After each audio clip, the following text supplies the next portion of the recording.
आदिवासींचा आज नाशिकमध्ये बिराड मोर्चा पाहायला मिळणार आहे। पेसा भरतीवरनं लोकप्रतिनिधींसह राज्यभरातील आदिवासी या ठिकाणी एकवटणार आहेत। संपूर्ण नाशिक शहरामध्ये कोंडी केली जाणार आहे। मुंबई आग्रा महामार्गावरती चक्का जाम आंदोलन केलं जाईल अशा स्वरूपाची माहिती।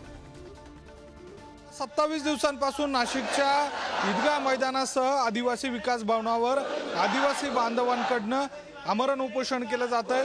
पेसा भरतीच्यासाठी असलेले जे उमेदवार आहे ते गेल्या 27 दिवसांपासून नाशिकमध्ये तळ ठोकून आहे। पेसा भरती व्हावी या प्रमुख मागणीसाठी हे सगळे आंदोलनकर्ते एकवटलेले आहे। जो आदिवासी माणूस आहे त्या आदिवासींचे जे हक्क आहेत किंवा त्यांच्या मागण्या आहेत त्या पुऱ्या करणं सरकारचे कर्तव्य आहे। परंतु त्या कर्तव्यालाच म्हणजे फाटा देऊन ही मंडळी राज्य करते आणि म्हणून आज कसं त्यांना उपरती आली काय माहिती ते म्हणजे निरोप पाठवला आहे।